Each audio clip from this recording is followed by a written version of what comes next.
So I'm going to start recording. Today, we're going to talk about our CMA. So, our CMA is vital to us. It's important to go over and over again. I know we've had lots of new faces join us lately, so that's great. If you guys haven't seen my CMA, or if you just need a refresh course on it, I just handed this out yesterday. And I know that we live in a digital world, and a lot of people ask me, hey, can I just put it on my laptop or my tablet? But I'm a big believer of bringing it and leaving it on that person's coffee table. I find it's a huge success for me. Um, the gentleman I went for a listing appointment with yesterday said that he had already seen two other agents and they didn't bring him anything like that. He's like, this is impressive. He's like, you put a lot of time and research into it. And the fun part of it is that I did put a lot of time and effort into it initially when I created it, but now it's just sort of a 5-minute thing and I run out the door, right? So we're going to start with just going over the different parts of the CMA that I include on top of what's available in Stratus. So how many of you have gone and tried to create a CMA in Stratus? Right? Anybody tried? Okay, it's a really good tool they have in there for us. And maybe I should start there, actually. I'll start in there. It's a really good tool they have for us. We have to put in very minimal information in our CMA in order to make a nice little booklet that pops out for us. So you just go into your Stratus.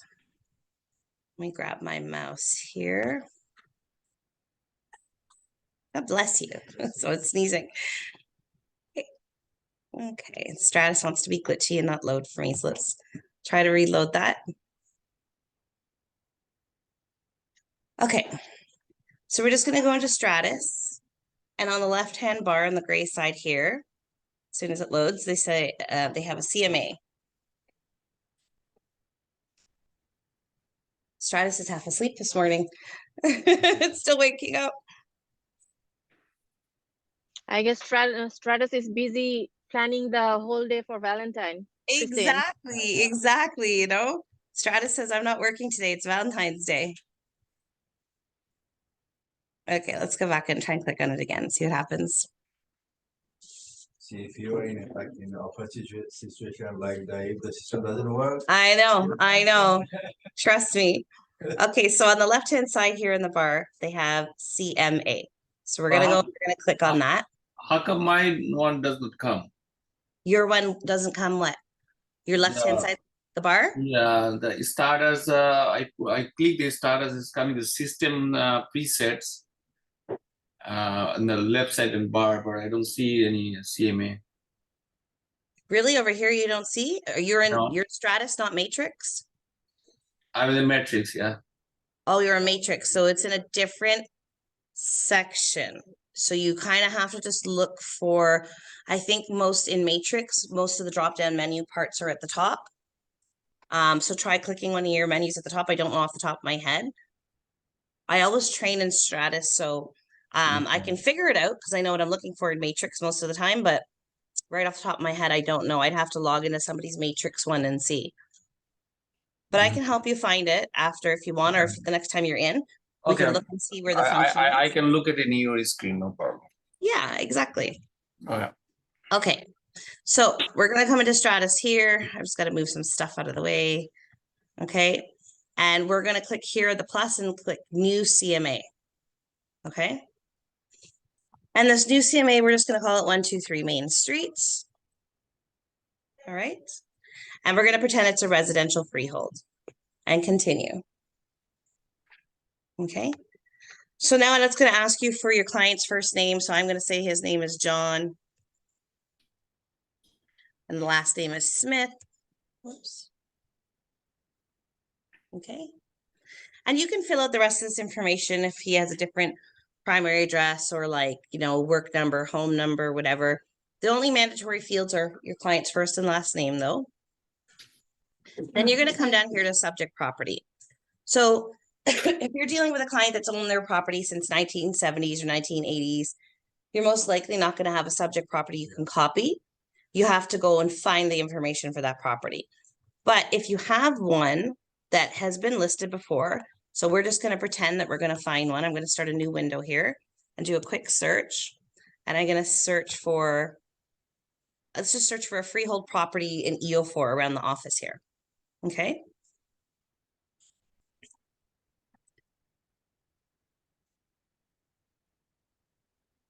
Come on, let's search. There we go. So I'm going to go unavailable and I'm going to pretend like my client bought it a while ago, even though this will be recent sales. Oh, Stratus is super slow today. Yeah. Check it, eh? Right? And I'm a clicker. I usually don't have patience for this. I'm just going to re-click and see what happens because it just annoys me to sit there. The internet is strong. The The what internet is strong. Wi-Fi is strong. the internet's strong, right? So it's not the internet here. It's Stratus today. Okay. Okay. So we're gonna go E4. We'll go search real quick. And let's just pretend that it's this 43 Harmony that they bought. So 43 Harmony, I'm just going to take the MLS number from that old sale listing. I'm going to go back to my CMA and I can plug it in here and I can tell Stratus to use it. Okay. See how it just populated all the information in all the fields there, right? It'll automatically put the information in for you. The only thing you have to be very careful of is down here at the bottom. Say you do pull an old sale from 1982 or 1990, you're lucky enough to find one for your client that when your client bought back in the 90s. It's going to be that old information in here. So this might say suggested listing price 150,000. And your client's going to go, are you nuts? That's totally out of the range. You're just going to go in here and make sure you either click that off. I also just go and delete it just in case it populates it because I don't want that showing up in my listing report. Okay. If you don't know about the property, you're going to ask your client a few things on the phone. You're going to say, how many bedrooms are you? How many washrooms are you? Have you done any major renovation? But the other way that you can go and check on your clients is go into Geo Warehouse. So we're looking at 43 Harmony. It's telling me it is detached bungalow, raised bungalow, 4 bedrooms, 2 bedrooms, 1 washroom, 1 kitchen, right? How else can I find this out? I'm going to go click on Geo Warehouse and I'm just going to type in the address at the top. So like I say, if your client has been there forever and ever and you can't find an old sale listing, or even in the case where they bought off the builder a few years ago and you can't find the sale listing because they never bought off the MLS initially, you can go into Geo Warehouse. And of course, it just wants to stall today. I'm gonna go back and click.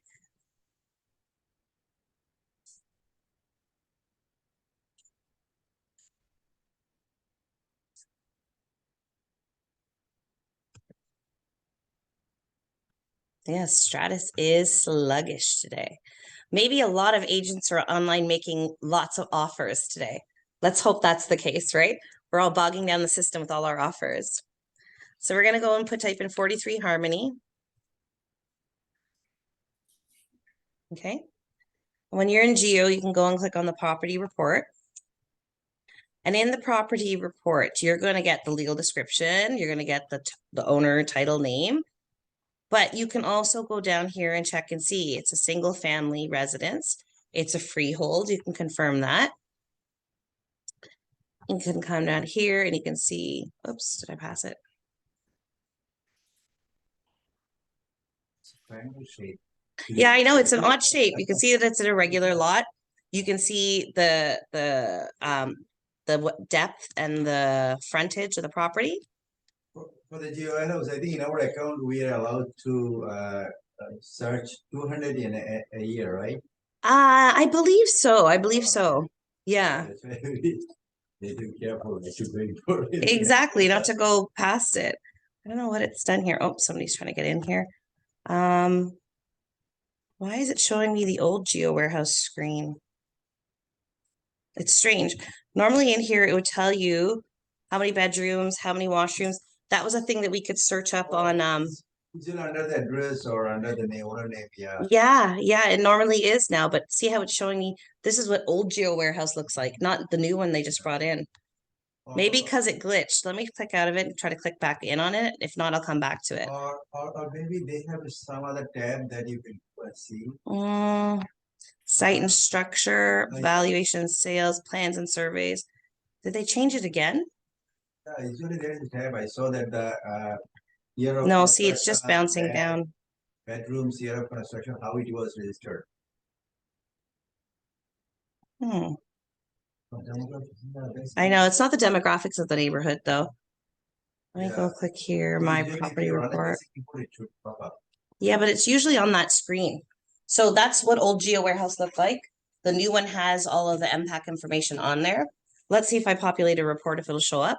If not, we'll continue on because we're focusing on the CMA. But I find Stratus is just being glitchy this morning. Okay, let's go here, property report. I'm just trying to see here. There we go. Okay, this is what it's missing. This is what I'm looking for on the first page. I had to populate the report to show you guys. It should come up automatically. I'm going to click out and click back in. I think it's just Stratus being glitchy this morning. Now, since MPAC, since the property MPAC public records have mashed together with Geo Warehouse, and we don't have that MPAC anymore. Now we can go in Geo Warehouse. We can look up all the stuff we used to go to MPAC for. So I can see that bedrooms are 2, full bathrooms are 1. It's not no part story. All that information that I was saying that we could, if we have to plug it in manually and we can't pull it up from an old listing, we can find that information here. Okay. Let me just click out and click into Geo one more time. Maybe it's because I had to load it twice. So I can show you where it is on Geo Warehouse here before I move on. So again, the property we're looking at is 43 Harmony.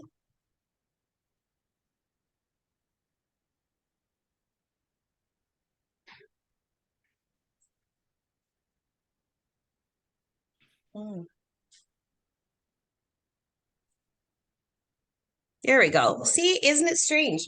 This is how funny Stratus is being this morning. So it wasn't there. It was showing me the old Geo Warehouse page, which obviously exists somewhere in the glitch universe of Stratus.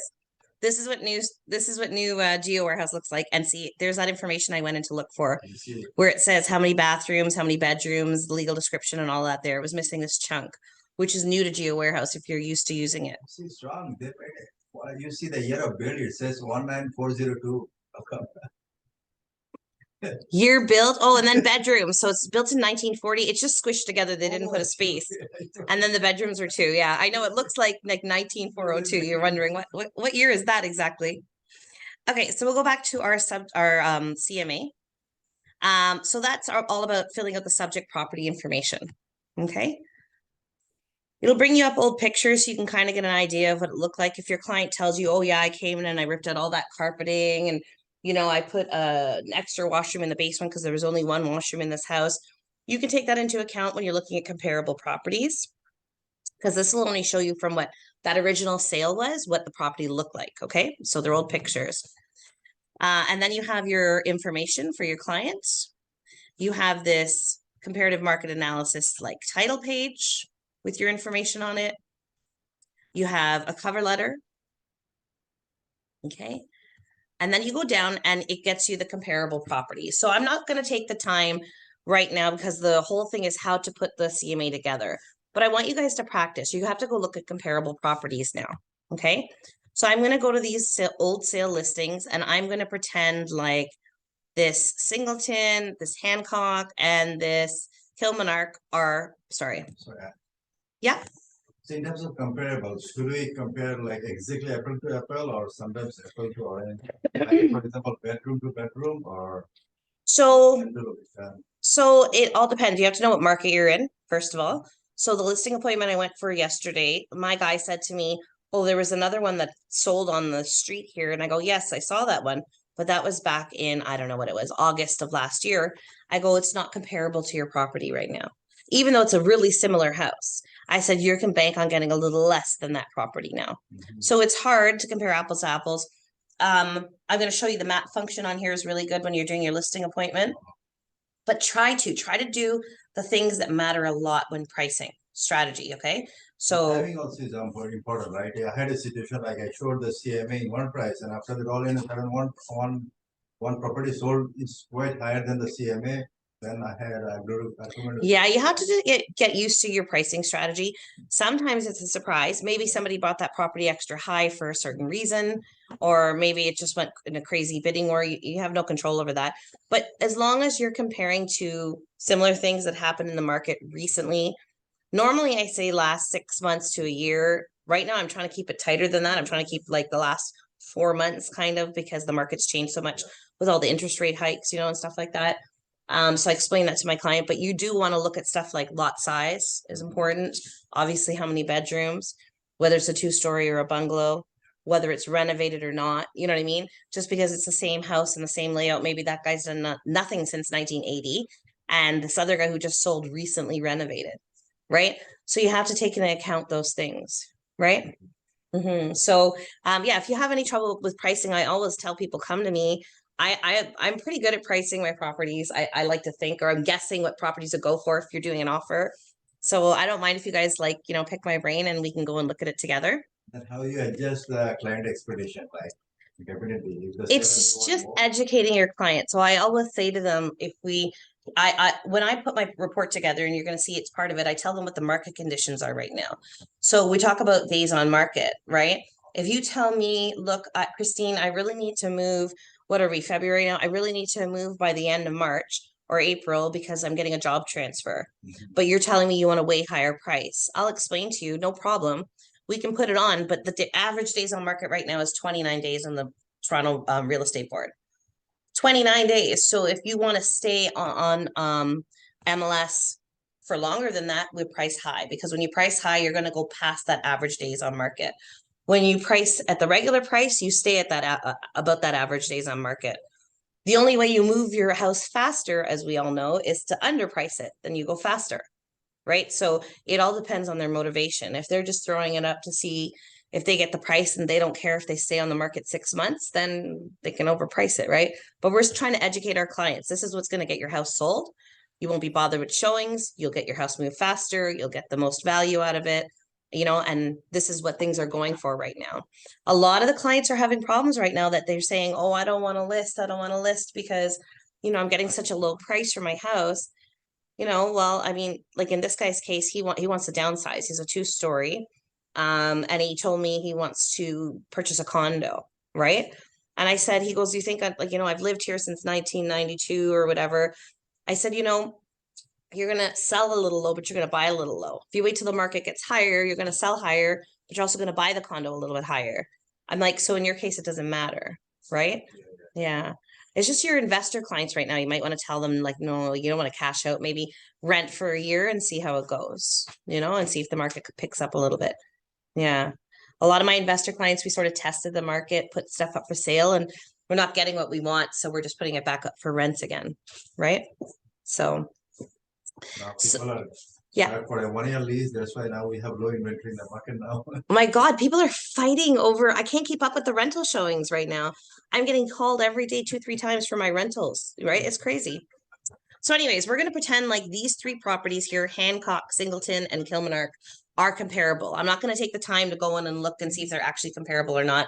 We're just going to pretend.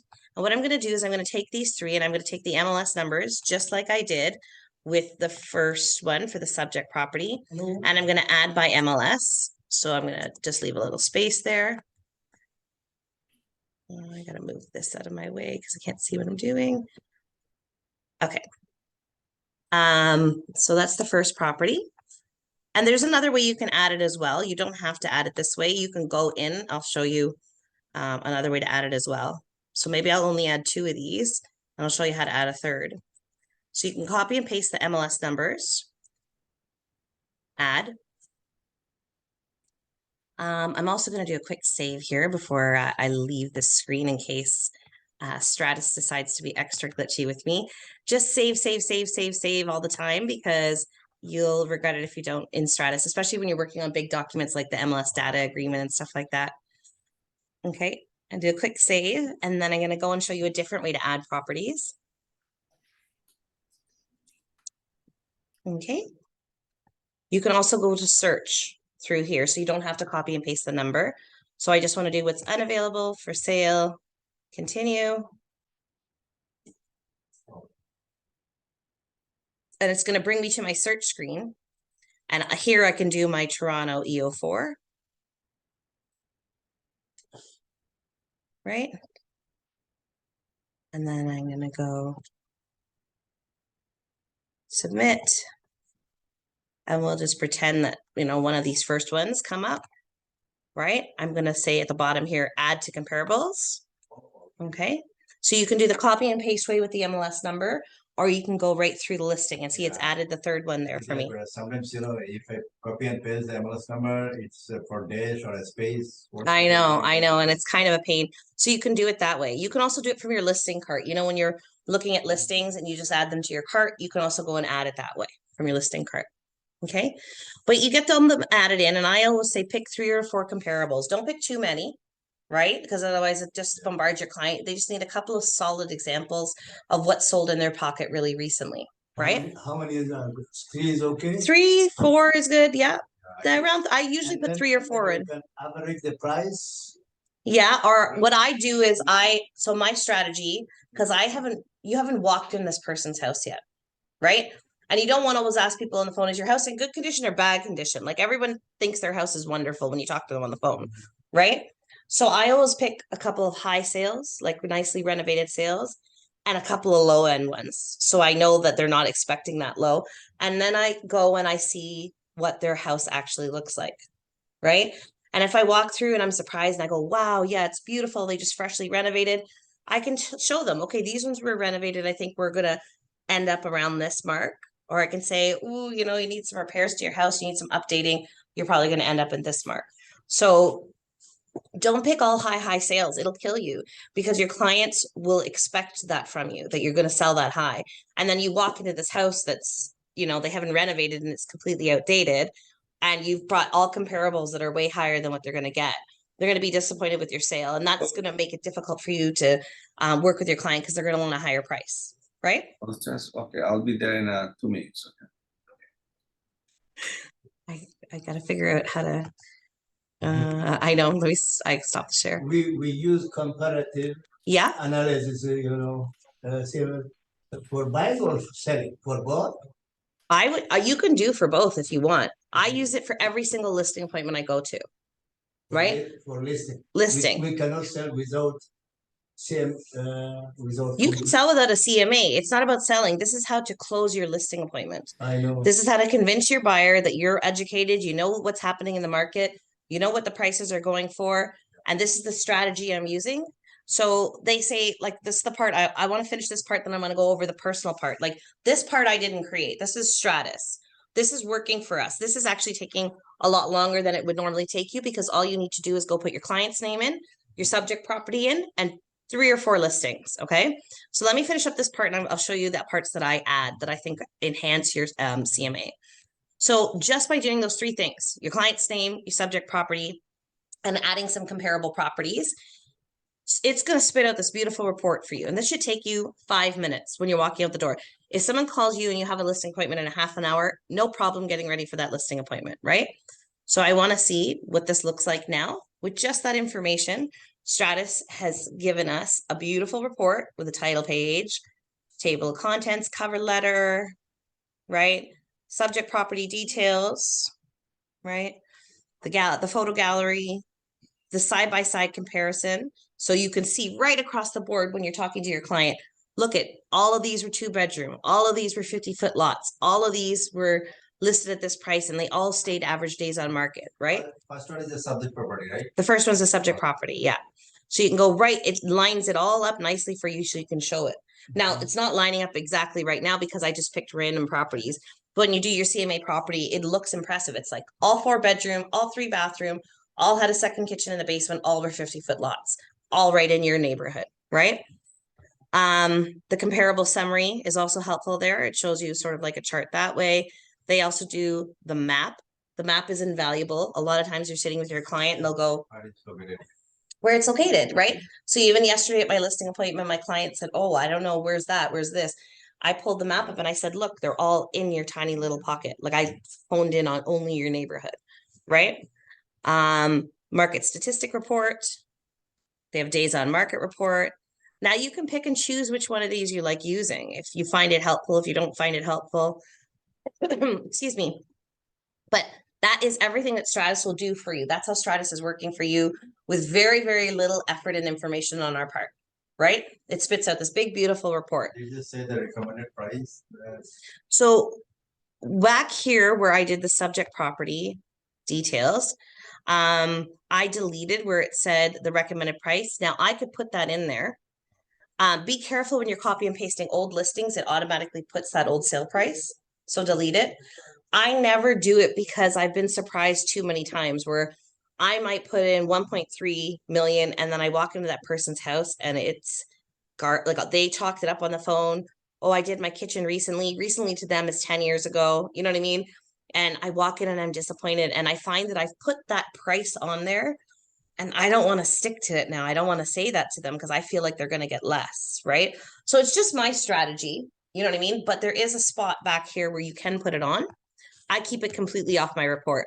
I like to talk that verbally once I physically see the property, right? Because I don't like surprises. I don't like putting 1.3 on there and then coming and telling the person, oh, well, I really thought you can get 1.3, but your house is a lot more garbage than I thought, right? So now I think you can only get 1.1. So I don't put it on there. But you see right here where it says suggested listing price range, you could put in here, I think your house can get 1.1 million, between 1.1 million and 1.3 million, right? Yeah, and that'll show up in your report then when you fill it out there. I just went through when I first started this and I deleted it because it had the old sale price and I don't like to keep it on my report. But again, personal preference, whatever you guys want to do, it's not wrong. It's however you go and market yourself or however you go and try and close your appointment. It's just, I find over the years, I hate sticking to that price in black and white, right? And this is all about estimate, right? It can happen, like the market can change anything or Exactly. locality, whatever it is. Exactly. So it's all different. Yeah. Okay, so that is how Stratus works for us. So now we're going to go into my personal CMA and I'm going to show you guys different things because there was a theme for every time I went to different conferences with all these, where did it go? With all these big guys like Mike Ferry and Rob Vivian, and I did all of these training sessions. I found that there was a theme going on every time. And they were always saying, you know, people list with people they like, first of all, was a big thing of theirs. Where did my other screen go? Oh, there it is. I don't know why it's not showing up on my share. They always say people list with people they like, right? And if you answer 6 questions, they will list with you. Sorry, I'm just trying to get my screen up here to share with you guys. Where did the screen go? Now I lost you guys. The computer is not being friendly this morning with me. There we are.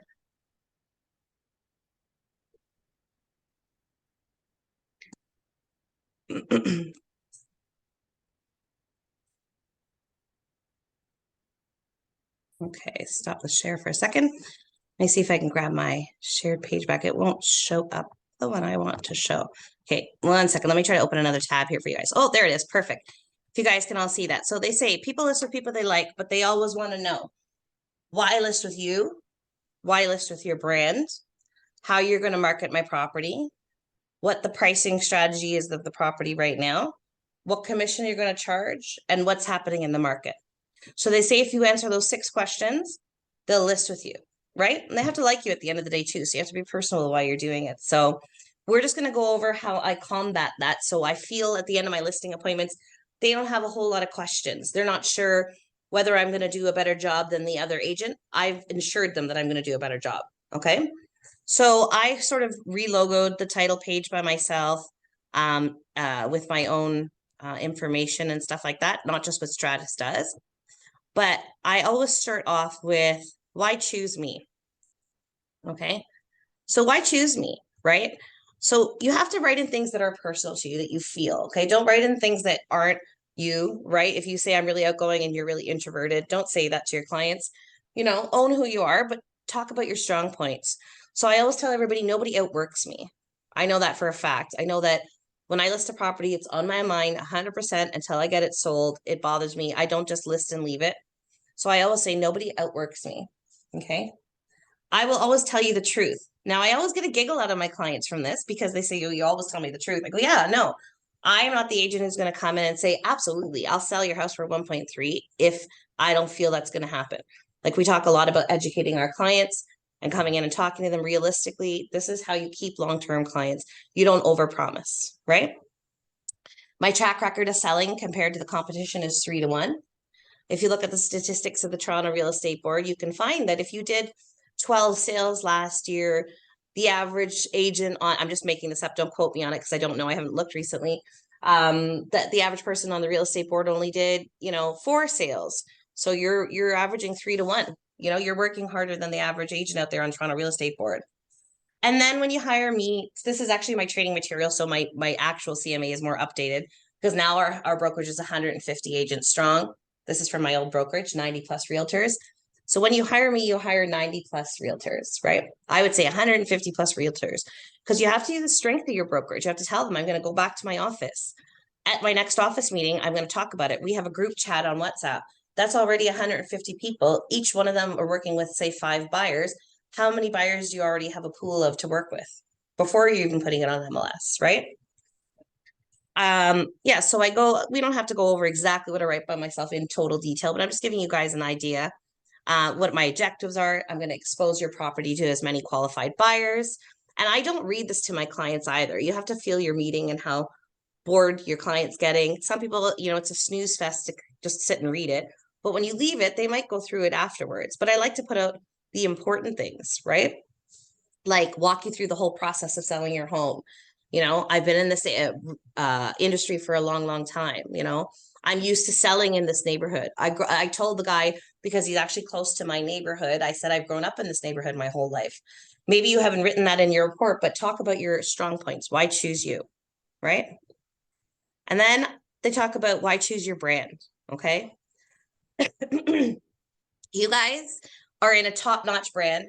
It's #1 brand in the world, right? You should be able to boast that to your clients, right? So what are some of the strong points about RE/MAX, right? So I talk a little bit how it was founded, how many agents there are and stuff like that. But we are viewed 3 to 1, I believe it is, on online. We have such a good online presence, right? We're one of the only brands who also advertise on billboards, commercials. You don't see that. You don't see people advertising for Right at Home Realty on the TV, right? But you see it for RE/MAX, right? So we're a well-marketed brand, okay? Your inventory that you give me to list your property, when you give me your property list, it's going to move faster because not only is it all my marketing, just little old me, it's under the whole umbrella of the RE/MAX brand. It's going to get pushed a lot faster online and more recognized, right? And I just talk a little bit about good things that we do for Children's Miracle Network and stuff like that. Whatever you want to put here that you want to go and research about RE/MAX, you can let them know a little bit about it, right? And then I go on to how am I going to market the property? So what's my listing plan of action? So I always tell them, like, I'm a really active agent, right? I not only going to do the research that I've done right here, this whole booklet for you, and we're going to research the current market trend and the past sales in your neighborhood. I'm going to ensure you have a good, strong online presence by loading it on MLS. It gets loaded on my RE/MAX page, whatever. I'm going to create a target market strategy, which means, like, is this going to go, maybe more towards first-time home buyers, or is this more for a downsizing kind of client? I'm going to do a professional photo shoot of your home. I'm really active. I send out just listed flyers everywhere. Maybe I'm going to call your neighborhood. Maybe I'm going to have a nice open house, whatever you're actually going to do to market the property, because they want to know kind of what you're doing, how you're working for them, right? What are they paying you commission for? This is where you're reminding them what they're paying you commission for, right? What's your listing plan of action? Okay. And then they want to know what the pricing strategy is. So about this point, I tuck in that CMA that we've done in Stratus. So that's my listing plan of action. I'm sorry, that's my pricing strategy, where your house is going to fall in the market, how much we're going to sell your property for, right? And then everybody wants to talk about commission. So this is my favorite slide in the universe. I'll make you guys so sick of this slide till you memorize it, right? I'm not a 1% lister. I rarely list for 1%. I hate it. I work at it. This is full-time job. We have to keep our industry higher. I always laugh that we're the only industry that undercuts each other. You know, every other industry, like a doctor wouldn't go in and say, hey, I'll work cheaper than that doctor for you, right? Everybody's looking for more money in their industry. It's what our worth is, you know, especially, not especially, if you're doing this part-time, you're working just as hard, just not as maybe you have other priorities as well as your job. But every listing is taking our time and our energy. We're spending time in marketing. You're spending money to keep your insurance, you know, your licensing fees, your continuing education, your gas, your time, your energy, your everything. Do not walk in that door and expect to walk out with 1%. Please, okay? I'm a big pusher for this. I'm a big believer in it, okay? So what you're going to tell your clients is, and this works more times than you guys think, okay? Let me just highlight my mouse for everybody there online so you guys can see. We're going to start with 5%. They say, can you reduce your commission? Yes, I'd love to talk about that. Okay. So never say no. As soon as you say no, you're going to get your client in a negative space, a negative headspace. So I always answer, even if I mean no, with yes, right? Good strategy, good communication strategy for you guys. Okay. Especially in a listing appointment, because you don't want anything to be negative and say no. So can you reduce your commission? Yes, absolutely. I'd love to talk to you about that. And I usually pull up this page. Okay. Commission is 5%. Of 5%, 2.5 goes to the co-op.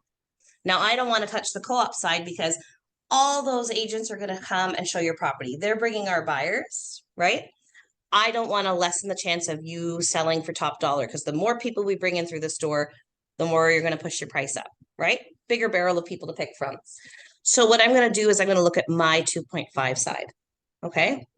Now, of my 2.5 side, this is where the public gets a little lost. They don't know what our splits are with the brokerage, right? So I always say, of my 2.5, 1.25 goes to the brokerage, 1.25 comes in my pocket, okay? So they don't know that that's not necessarily the truth. They don't understand our 90-10 or 95-5 split. Is there any way if they can ask the proof, okay? No. And the contract. No. Our contract with the brokerage is none of their business, right? So 2.5, okay? 1.25, 1.25 goes to the brokerage, okay? I will take off 0.25 and I will also list for 1%. Remember, they said the other guy said he'll list for 1%. I'll list for 1% as well. Now, people don't, the public sees all these, the signage of other agents saying 1%, 1%, 1%. They don't 100% fully understand. Now, some clients will, don't get me wrong. Every now and then they'll go, oh, but that's not what the other client meant, okay? But this will get you what? 0.25 off, 4.75 in total commission, right? And if they're still humming and hawing and they're saying, well, you're just matching the other guy, well, okay, fine, I'll do it for 4.5. At the end of the day, I'm walking away with an entire percent more because I'm not doing the 1% right away. I'm not dropping to 3.5, right? If you do come across a client, though, that says, hey, you know what? That's not what the other guy meant. He's listing for 1% in total on his side, okay? Oh, he is? Okay, no problem. Like, you know, fine. Don't walk away without the listing, okay? I always say don't lose a listing. This is just a way to fight for more commission. Listings are your health line in your career. You're going to get your buyers calling you off of them. You're going to get your signage on the front lawn, so free marketing, right? You're going to get just exposure of people knowing your name, who to call when that, you know, you're going to be more to people's minds when they see your marketing stuff out there, all your signs on lawns. I love listings on main roads for this reason, right? So there's always a reason to take the listing. This is just a tool that I hope will help you guys get more commission at the end of the day. So try it, okay? No, instead of doing that, why not rematch totally fixed? I wish they would. I wish they would. And then, oh, I cannot do it. I cannot reduce it. It's fixed by rematch company. Yeah, exactly. Otherwise, this pulling and pushing, this not. And the arguing, exactly. No, I understand. They should do it. They should do it industry wide. Really, they should. And also, they have to punish people who are reducing, you know. This is what I'm saying, right? So, I mean, if they're standardizing things like, oh, you can, as a landlord, can only raise your rent so much. Why can't they say, okay, for 2023, the standard commission is 4.25, 4.5? Like, I don't know why they don't do it. But like I say, it's funny because we as agents, and I hope that all the people of the years and years I'm in training, I spit this out over and over again because I feel strongly about being in this career for a really long time. My dad was in it. I told you, my whole family does it. I feel really strongly about it. And I don't understand how we're one of the only careers or one of the only professions that undercuts each other. Like, why aren't we fighting? Like, if I'm going 1%, 1%, 1%, I'm going to drag all of you down with me. Why do we want to be in a career where we're making less money, right? What you're facing in the market. And you're working harder. You know how many more houses you have to catch up and do at 1% to make money for the year when you can do, so many less listings or so many and make the same amount of money? You're killing yourself for what? Right? Don't do it. Don't do it. I'm not a fan of it. And I see a lot of these guys doing it in the industry and I just shake my head. I see their ads up. I'm like, oh no. Nowadays, client asks how much you will return back by sign. Yeah, exactly. The buying So one of the last slides I put in is what's happening in the market. So this is also incorrect because this is just my training material. Right now I know because I just did my CMA yesterday. Average days on market and the Toronto Real Estate Board is 29. There are 3,100 listed sales that happened last month. Look at the big difference from when I printed this, right? And the average sales price on Trev MLS was 1.348 million something, right? But I just like to give them a little like insight to what it is. I also turn to this page to help me when they're like, oh, the inventory, it's not low. And I go, well, year over year, it kind of is because last year it was this and now it is.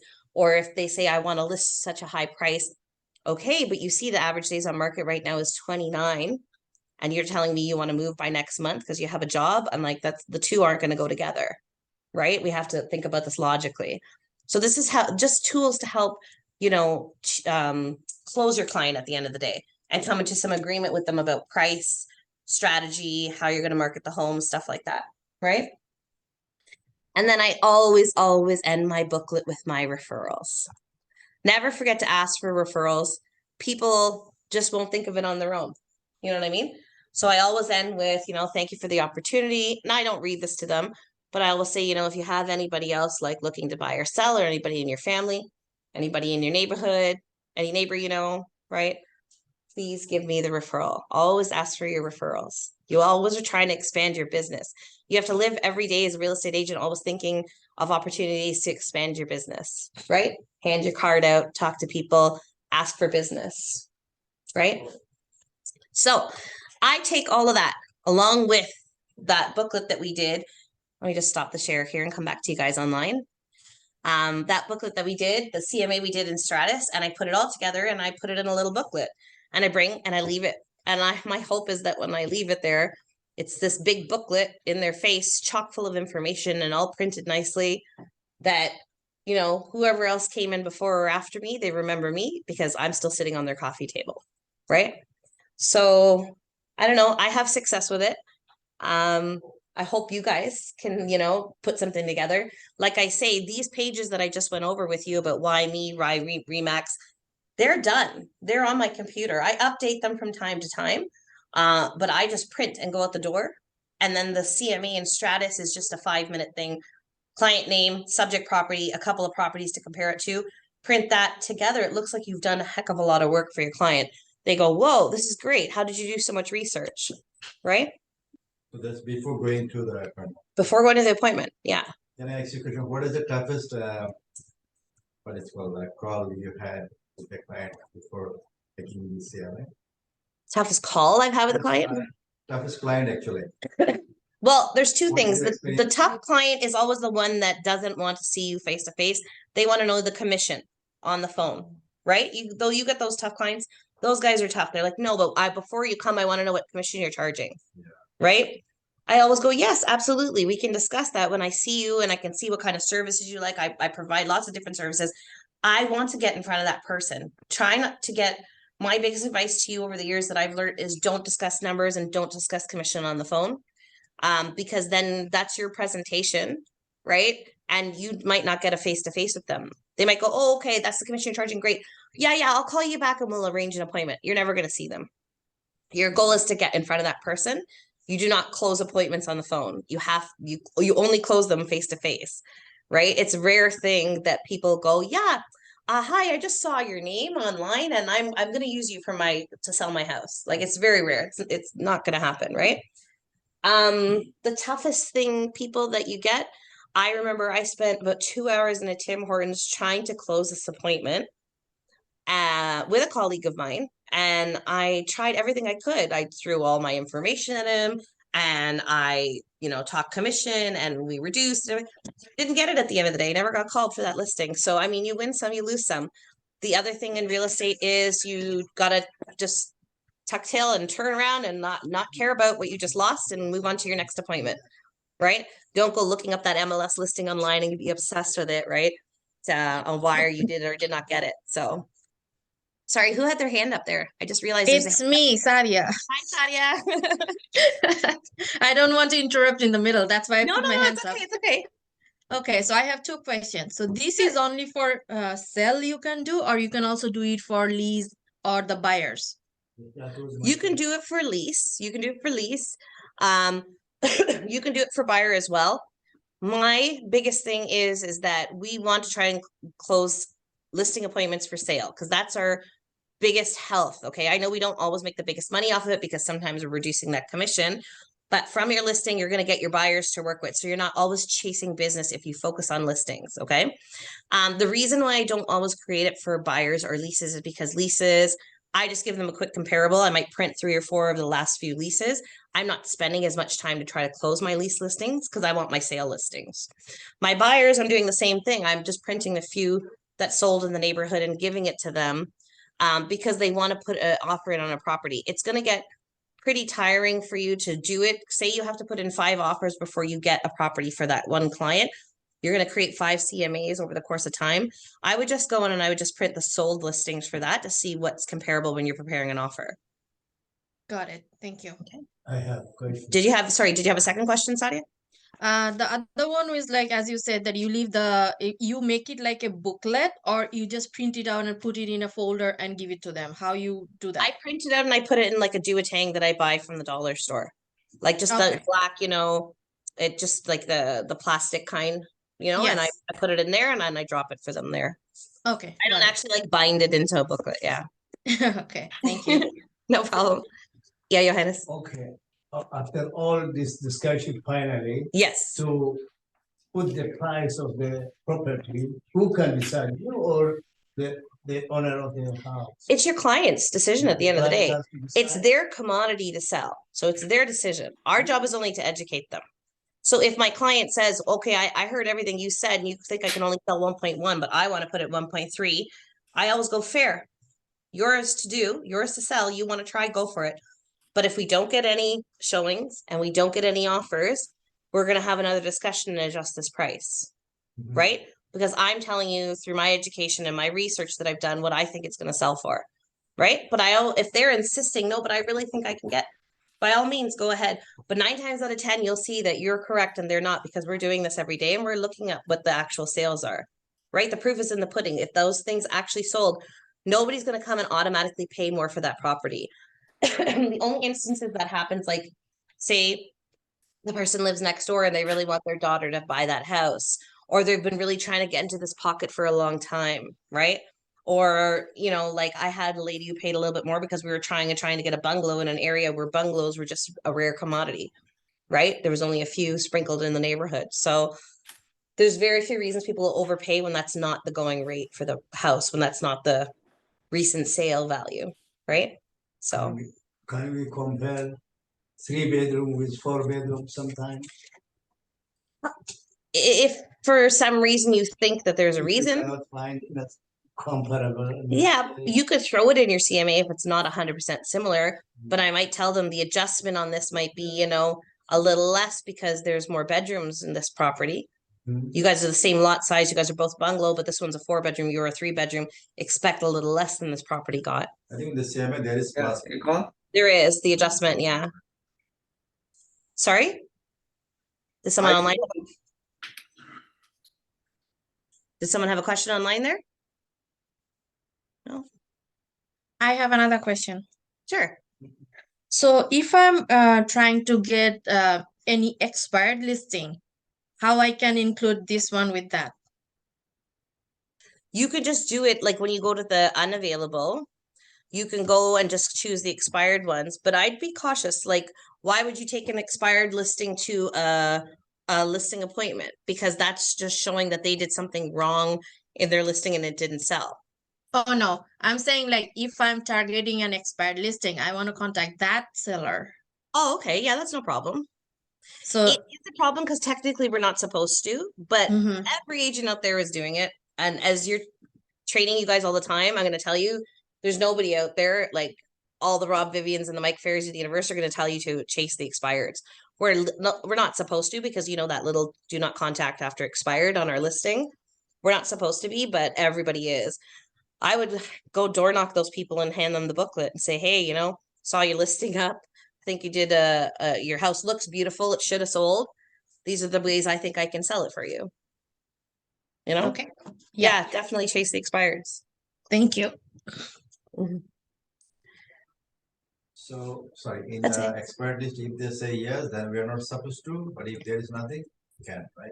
So in the expired listing, it says contact after expired, and 99% of the time it says no. I don't know. I never had someone check yes, but yeah. Yeah. But if it is yes, we can. Everybody does it. Everybody does it. It's like if there's an expired out there, I was laughing once because when I first started chasing expireds, I was doing a lot of door knocking, which I love. And I wish I had more time for it. Honestly, I love door knocking and talking to people. I walked up to somebody's door because I was targeting an expired listing, and they had stuck a piece of paper on the door and said, if you're an agent, please do not knock. Because that's how many people come to the door. They're all chasing expireds. Do you know what I mean? They see, and some people are going before it's expired, which is also a big no-no. We're not supposed to. Because if you go a day or two after it's expired, it's too late. They've already signed with another agent. They have so many agents calling them and knocking on their door. If it expires today and you decide to go Thursday, I'm going to guarantee you it's listed with another agent already. No. Right? So some people like to go the day before it expired or the evening it actually expires. So I guess this person had a lot of knocks on their door and they stuck a note up. If you're a real estate agent, please don't knock on the door because they'd had enough of it. They didn't want anybody else knocking on the door, right? Yeah. So, all right, everyone. That was a lovely Tuesday to spend with you. I want to just talk a little bit about next Tuesday. I have an exciting topic. So normally I used to get a lawyer come, but our broker of record, we're really fortunate that he's really good financially. He has a lot of good financial advice. So I like to go over with agents things that because it's tax time coming up, things we can write off, maybe things we're not thinking of to save us, help us combat some of those taxes, especially filing now with our precs. You know, we need to know what we're doing. And so Selvin has a lot of good advice when it comes to the corporation side. So next Tuesday, that's gonna be our topic for training.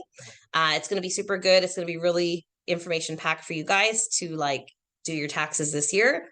Lots of good listening, but it's also Pancake Tuesday. So we're gonna have a pancake treat in the office.